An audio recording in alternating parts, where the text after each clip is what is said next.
নমস্কাৰ বন্ধু বান্ধৱীসকল পোনপ্ৰথমে আপোনালোকক মই স্বাগতম জনাইছোঁ আজিৰ বিষয়টো হ'ল ক্লাছ 10 মেথছৰ পুনৰালোচনা ৰিভিজন 1ৰ ওপৰত আলোচনা কৰিম তেন্তে বলক ভিডিঅ'টো আৰম্ভ কৰোঁ প্ৰথমটো খণ্ড হ'ল আপোনাৰ পুনৰালোচনা ৰিভিজন 1টো হয় অনুশীলনী কৰাৰ আগতে প্ৰথমে আমি বেসিক কনসেপ্ট কেইটা ক্লিয়াৰ হোৱাটো খুবেই প্ৰয়োজন প্ৰথমে আমি বেসিক কনসেপ্ট কেইটা আলোচনা কৰিম প্ৰথমতে ইয়াত আছে আপোনাৰ সমানুপাত আছে সমানুপাত হৈছে দুটা অনুপাতৰ তুলনা অনুপাত মানে হ'ল দুটা সংখ্যাৰ মাজত তুলনা কৰাটো বুজায় বা দুটা বস্তুৰ মাজত তুলনা কৰা হৈছে নেক্সট ইয়াত আছে যদি a:b = c:d তেন্তে a b c d ৰাশিকেইটা সমানুপাতত থকা বুলি কোৱা হয় এতিয়া আমি এইটো প্ৰমাণ কৰি চাম a:b এই দুটা এটা অনুপাত হয় এইটো হ'ল সমানুপাত চিন c:d এইটো এটা অনুপাত হয় এতিয়া এই সমানুপাতটোক আমি সমান চিন হিচাপে লিখা হয় এই মাজত থকা পদ দুটা চাম b আৰু c টো চাম এই b আৰু c টো কি বুলি কোৱা হয় মধ্যপদ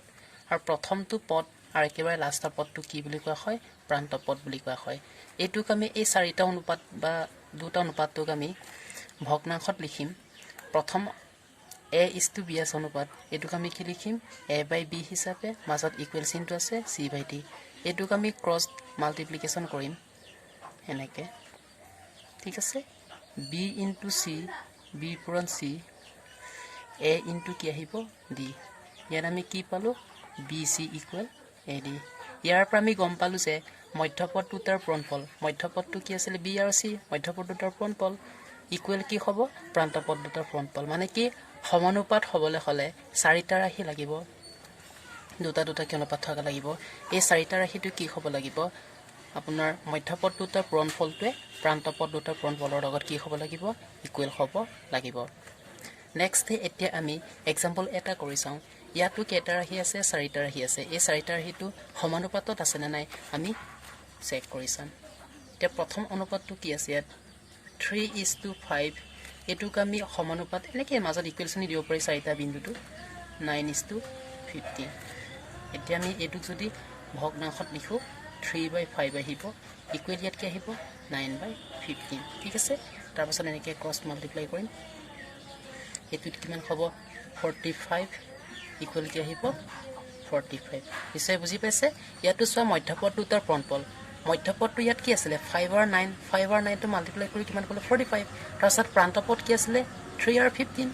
তাৰছত ইটো 45 পালো মধ্যপদ দুটাৰ পূৰণফল আৰু প্ৰান্তপদ দুটাৰ পূৰণফল ইকুৱেল হৈছে তেতিয়া হলে এই ৰাশি চাৰিটা কি হয় সমানুপাতত আছে নেক্সট আৰু এটা এক্সাম্পল লৈ যাওঁ নেক্সট কোৱেশ্চনটো হ'ল 20:30 তাৰছত এনেকে আছে সমানুপাত চিনটো 40 কি আছে 60 এটো আমি এনেকে কৰি চাম আগৰ নিয়মটোতে এত ইকুৱেলছন দিব পাৰে সমানুপাত চিনটো 40 কি আহিব 60 এত এতিয়া আমি এনেকে চাম ইয়াতো 0 আছে 0 তে কেনসেল যাব ইয়াতো 0 তে কেনসেল এই চাৰিটো দুইৰে হৰণ যায় এটুকু আমি কি কৰিম দুইৰে হৰণ কৰি তেতিয়া কিমান পালো 2 তেতিয়া হলে আমি কিমান পালো 2/3 ইকুৱেল কি আহিব 2/3 এটো আমি ক্ৰছ মাল্টিপ্লাই কৰিম এতিয়া ইকুৱেল কিমান পাম ইপালে 6 হয় ইপালে 6 তেতিয়া হলে এই ৰাশি চাৰিটা কিহত আছে সমানুপাতত আছে ঠিক আছে নেক্সট এতিয়া আমি এটা তালিকালৈ চাম এই তালিকাটোত x আৰু y মানটো দিয়া আছে ইয়াত x ৰ মানটো একাধিক্ৰমে বাঢ়ি গৈছে 1 2 3 4 ইয়াতো y মানটো কি হৈছে বাঢ়ি গৈছে 4 8 12 16 এতিয়া আমি ইয়াত গম পালো যে x ৰ মানটো বহাৰ লগে লগে কি হৈছে y মানটো বাঢ়ি গৈছে এতিয়া আমি x আৰু y মাজত এটা ৰিলেচন পাইছো x তে প্ৰপৰ্শনাল তে কি হ'ব y x তে y তে কি হৈছে প্ৰত্যক্ষ সমানুপাতিক হৈছে মানে কি হয় x তে বাঢ়িলে y বাঢ়ে বা x তে কমিলে কি হয় y কমে ঠিক আছে নেক্সট এটা উদাহৰণ ওপৰত যেনেকৈ আমি ৰিলেচনটো পাইছিলো x তে বাঢ়িলে y বাঢ়ে বা x তে কমিলে y কমে তাৰ মাজত এটা ৰিলেচন পাইছিলো x তে প্ৰপৰ্শনালটো কি আছিল y এতিয়া আমি এক্সাম্পল এটা কৰি চাওঁ ইয়াত x ৰ মানটো বাঢ়ি গৈছে ন 1 2 3 4 এক একে বাঢ়ি গৈছে ন ইয়াত y মানটো কেনেকৈ বাঢ়িছে 3 6 9 3 6 9 কিমানকৈ বাঢ়িছে কমন ডিফাৰেন্স দি 3 3 কে বাঢ়িছে ইয়াতো 3 3 কে বাঢ়িছে ইয়াত এতিয়া নেক্সট সংখ্যাটো উলিয়াব লাগে ইয়াত এতিয়া নেক্সট সংখ্যাটো কিমান হ'ব আপোনাৰ 3 3 কে বাঢ়িলে নেক্সট সংখ্যাটো হ'ব 12 9 লগত 3 যোগ কৰিলে কিমান পাম 12 ঠিক আছে বা নতুবা এনেকেও চাব পাৰিব আপোনালোকে এনেকে ইয়াত x মান 1 আছে y মান কিমান আছে 3 এনেকে পূৰণ কৰিব পাৰিব 2 3 গুণ 6 তাৰপিছত এনেকৈ পূৰণ কৰিব পাৰিব 3 3 গুণ 9 নেক্সট এনেকৈ পূৰণ কৰিব পাৰিব 3 4 গুণ কিমান হ'ব 12 ঠিক আছে নেক্সট আৰু এটা কুৱেশ্যন আমি যাওঁ ইয়াত x ৰ মানটো আছে প্ৰথম 2 আছে 4 আছে 6 ইয়াত x ৰ মানটো বাঢ়ি গৈছে নহয় জানো তলতো কি আছে y মানটো বাঢ়ি গৈছে ইয়াত এতিয়া এইকেইটা ফিল আপ কৰিব লাগে ইয়াৰ মাজত নাই এইটোত নাই এতিয়া আমি এই সংখ্যাৰ ওপৰ x ৰ মানকেইটা চাম 2 4 6 ইয়াত কমন ডিফাৰেন্সতে কিমানকৈ গৈছে 2 ইয়াতো কমন ডিফাৰেন্সতে কিমানকৈ গৈছে 2 নেক্সট সংখ্যাটো কিমান আহিব আপোনাৰ 8 আহিব ঠিক আছে নেক্সট এতিয়া বা আগৰ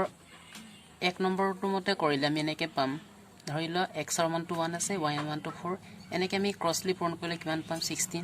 এনেকৈ যদি আমি পূৰণ কৰোঁ কিমান পাম আপোনাৰ 24 নেক্সট এতিয়া 2 4 6 ইয়াত কমন ডিফাৰেন্সতে কিমানকৈ আছিলে 2 নেক্সট সংখ্যাটো আহিব আপোনাৰ 8 এতিয়া এই 4 আৰু 8 টো পূৰণ কৰিলে আমি কিমান পাম 32 নিশ্চয় বুজি পাইছে আগৰ তালিকাটোত আমি পাইছিলোঁ x তে বাঢ়িলে y বাঢ়ে বা x তে কমিলে y কমে ইয়াত এতিয়া উল্টা হয় এনেতে এটা শৰ্ত দি আছে আনহাতে যদি x তে বাঢ়িলে y কমে বা x তে কমিলে y বাঢ়ে তেন্তে আমি ক'ব পাৰিম যে x তে y তে কি হৈছে ব্যস্ত সমানুপাতিক হৈছে এটোক আমি ৰিলেচনত লিখিলে কেনেকৈ লিখিম x তে ব্যস্ত অনুপাত কি হ'ব 1/y ইয়াৰ কাৰণে এটা তালিকা আমি পাইছো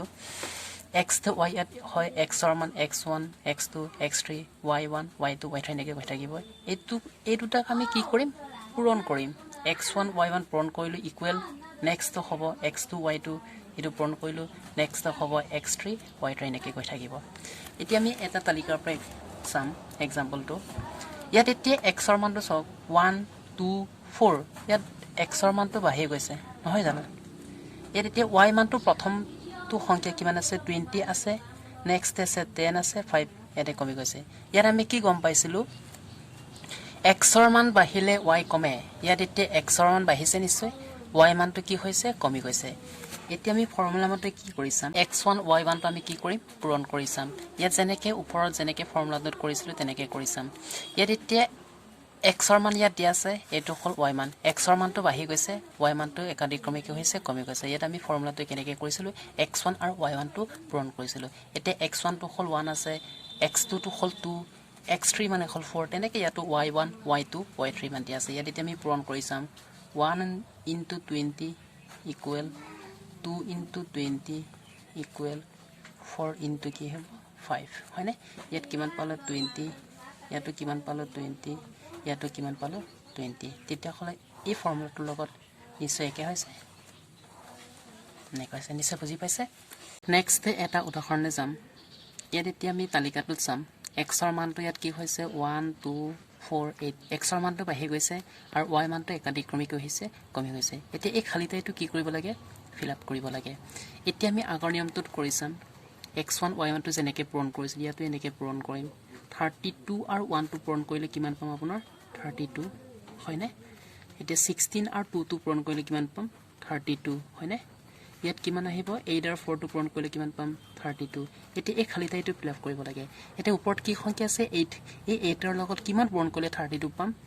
8 ৰ লগত আপোনাৰ 4 টো পূৰণ কৰিলে কিমান হ'ব 32 নিশ্চয় বুজি পাইছে কিবা যদি ডাউট আছে কমেন্ট বক্সত আপোনালোকে কমেন্ট কৰিব